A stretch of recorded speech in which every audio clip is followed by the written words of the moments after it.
Shut up and sit down.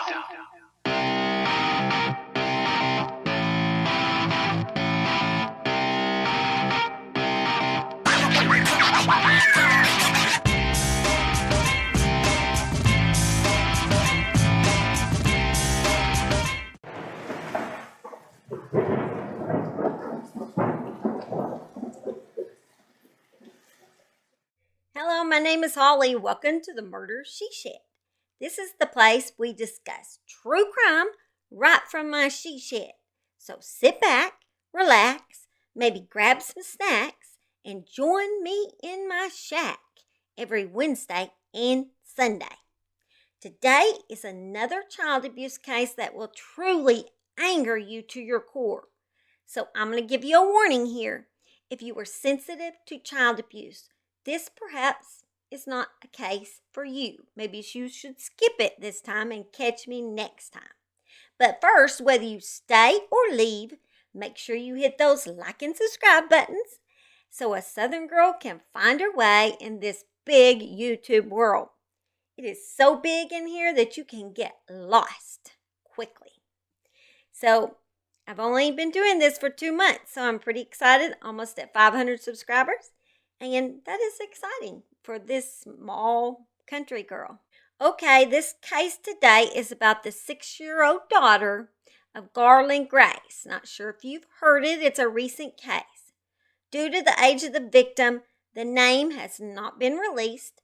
So today we're just going to call her AP. On March 1st of 2022, Seattle, Washington officers responded to a domestic violence incident. Upon entering, they discovered a non-responsive child who had a weak pulse, but she was still breathing. After she was revived, AP began ratting her mother out. Wow, she was a brave little girl. She was telling the firemen everything she knew. She began saying, "Mommy gives me hits, and Mommy gives me owies, and Mommy gives me whoopings." Also, she said that she was hungry and hadn't eaten in several days. So sad. But I can't believe how brave she was. After she was taken to the hospital, she continued to talk. She also said that she had been sleeping in the shower and was not only sleeping in it, but actually urinating and defecating in the shower because she passes out if she stands up, because they were not feeding the poor little girl. She said that she had not eaten in 2 weeks, and the last thing she ate was Fritos. And we always complain about the hospital food, but can you imagine how good that must have tasted to her? Wow. According to the hospital staff, she was covered in bruises and was malnourished and also very lethargic.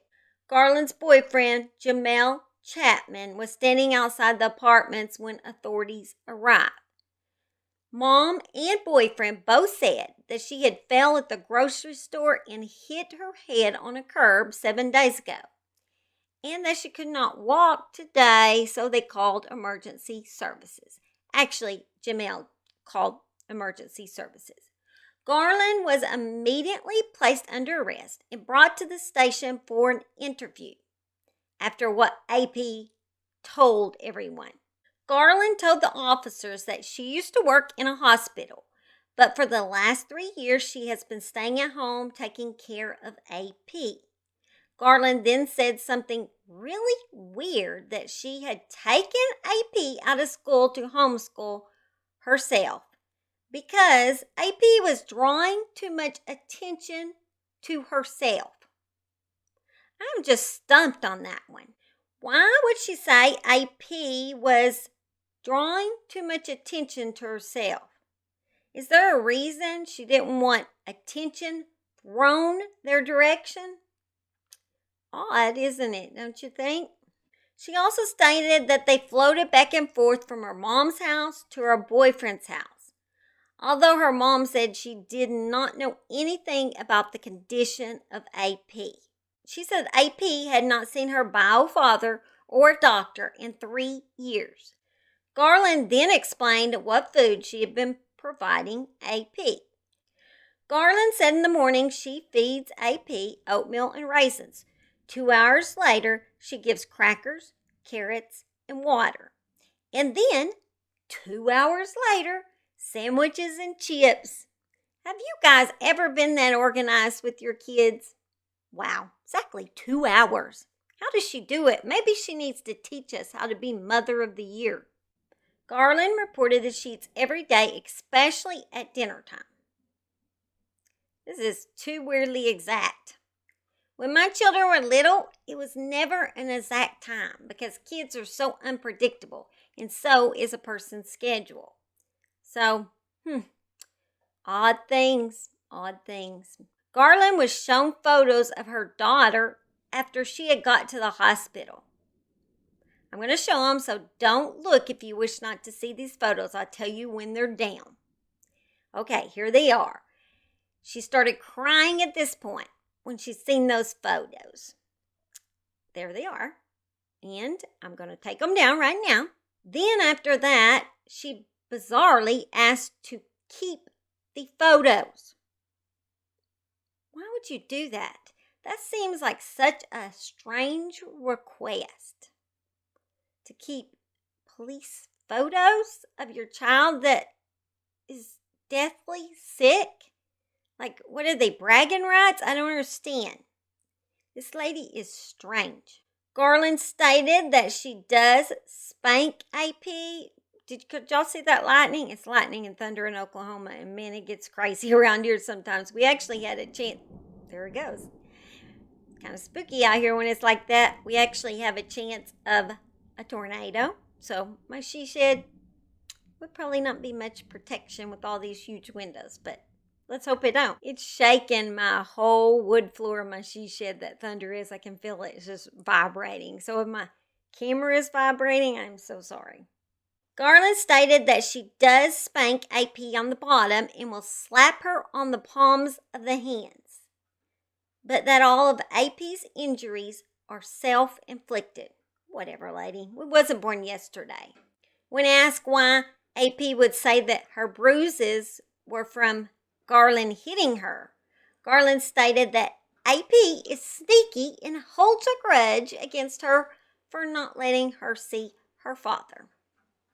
I didn't know children could be so revengeful. Garlyn denied drugs or alcohol abuse and stated that she only smoked cigarettes. When asked about what AP said about sleeping in the shower, Garlyn admitted that AP had slept in the bathtub for only a few nights about a year ago. Garlyn described the sleeping arrangements as 2 blow-up mattresses in the living room and that AP gets one of her own. The officers then went to the boyfriend JAMELL's apartment and took pictures and also interviewed him. He, like I said, was the one that had called 911.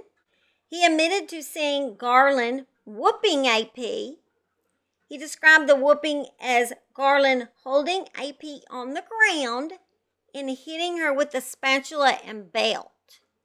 And he did state that Garlyn normally just hits AP on the bottom, but when AP starts squirming, she gets hit elsewhere. Oh, they're trying to make excuses for those bruises being all over this child's body. Oh, it's the child's fault. You see the victim blaming going on there? JAMELL also mentioned seeing Garlyn shake AP when disciplining her. JAMELL spoke about how Garlyn withholds food from AP as a discipline as well. And he didn't think that was wrong? Good grief. He mentioned a few times that there are days when AP does not get any food, but then he retracted that altogether, and then he said, well, at least she gives AP crackers and water. Statement changed a little there. When asked about where AP sleeps, he stated that AP had been sleeping in the shower.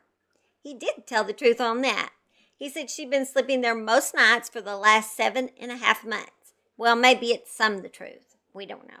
He said he thought she did that because she pooped and peed everywhere. That blows my mind that he seemed to think that would be a normal decision to make for a child. that pooped and peed everywhere? I mean, most people would not even do that to their dogs. Unbelievable. After AP was seen by doctors, this was the list of her injuries. Her blood work came back showing severe malnutrition or starvation. She did have a hematoma on her left temporal, which is a blood collection between the skull and the surface of the brain. It's usually caused by a head injury. Sorry guys, I'm a nurse. I'm breaking it down for you. You probably already know, but I'm just breaking it down just in case.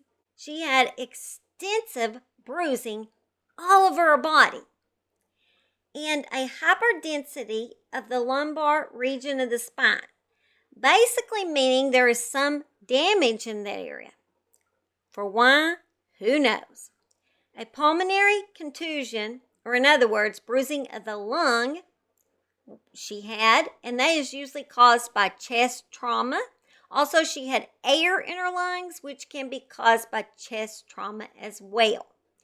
So what did they do? Jump on her chest? Like,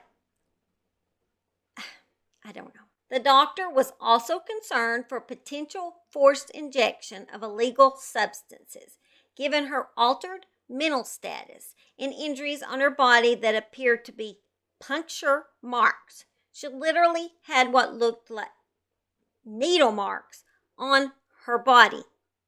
Needle marks. Where they could have injected drugs. So after learning that, he decided to check her for signs of sexual assault. The findings have not come back yet on that. The doctor stated his findings were highly suggestive of child torture. This all came from the court documents, which I was able to obtain for you guys. I will continue to keep y'all updated on this horrible case. I pray that AP is able to go to a home where she can have a bright future, and I'm so glad she survived, so she could be able to tell us what her monster mom had done. She is an extremely brave little girl. That is bravery to the utmost. I mean, that is the bravest thing I've ever seen, just about. She needs a trophy or something for coming out with that. And she knew she could possibly go back into the hands of this monster, but yet she was going to tell anyway. She was going to tell as soon as she started being alert again. She came out and just spilled the beans on her mom. I think that is amazing. All right, guys. At least I had a good result. The little girl lived, which a lot of our cases, this don't happen. So glad about that. And I hope you guys have a safe week and a fun week. And just keep your kids safe. Love y'all, and thank you for joining me. Don't forget to hit the like and subscribe. And come back and see me again, you hear? Bye.